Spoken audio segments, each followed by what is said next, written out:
Good morning, it's Jim in beautiful Beaverton, Oregon. So this morning I have a special guest with me, one of my grandsons, Jordan. And I should say it's the middle of December and the weather's pretty nice all of a sudden. The sun just came out a little bit. But anyhow, Jordan is going to be picking some romaine lettuce or cutting romaine lettuce into a black snowflake Pyrex bowl, or whatever you call that. Go ahead, Jordan. Start cutting some off there. Do this one. 60 or 70 years old, still works like a champ. You can go ahead and cut the whole head off it. Cut it. Just cut it right there. Just cut it all the way off. There you go. Do that with this one here too. Just take it up in there. Yeah, that's good right there. Perfect. We'll trim it when we get in there. And then cut a little bit of this over here. There's some different stuff. I don't know what that is. Cut a few of those. There we go. So anyhow, I'm trying to talk loud because we have all the pumps going and everything. So we're cutting lettuce. We're going to make a salad. Now let's step back this way a little bit. We're in the herbs. The herbs seem to be doing really good this time of year. This is a Italian parsley. Go ahead and just cut a few of those. Cut them down about there. And I'll cut them there. There you go. This is lavender. We're not going to use that. That's good. About that much tonight. Reach back here and see. This is basil, which also doing real well. Just cut it up in there somewhere. Just, there you go. Cut. You're good. There you go. Perfect. Cut one more right there. This is lemon thyme right here. This is yeah, this is rosemary. So yeah, just a little bit of that though. That's got a real nice smell to it. Perfect. And put the scissors down. We made it through without anybody getting injured, right?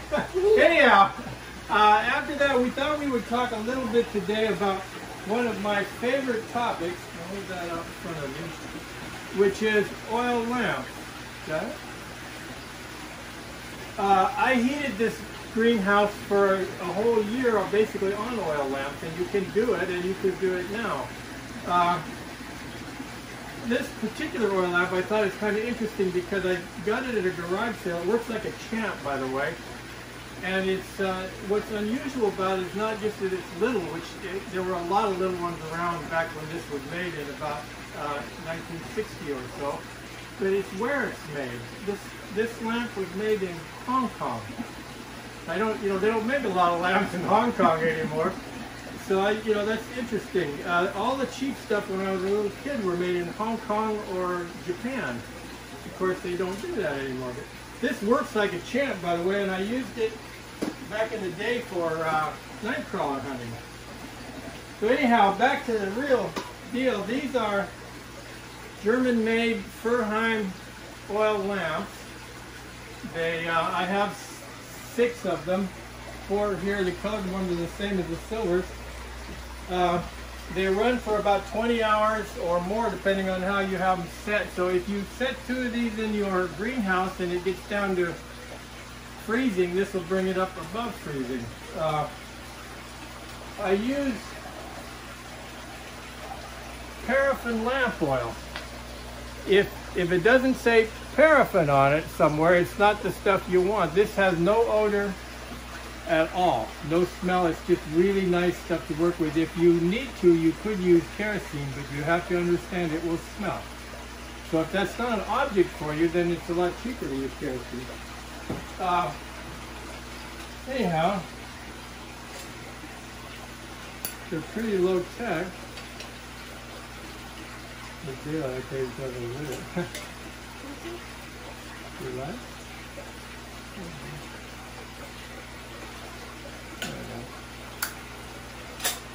So, you have an adjuster on them, up and down. There's the fill valve right there.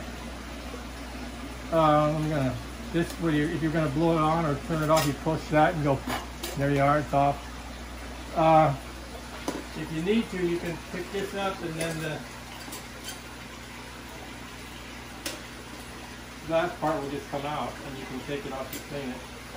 So one thing you should know when you fill these things, don't try to fill them clear up to here. If you do, it's going to leak all over everything.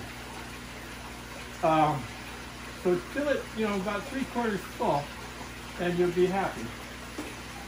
Anyhow, it's time for the tip of the day. And this tip of the day is something that's really important, and you need to think about it a lot. And that is, if you're going to have lanterns or candles or anything like that that has fire in it in your greenhouse, you've got to think real careful about where it is. If you look at this, we're on a metal tray inside clay, and we have steel around our lanterns. We have nothing overhead.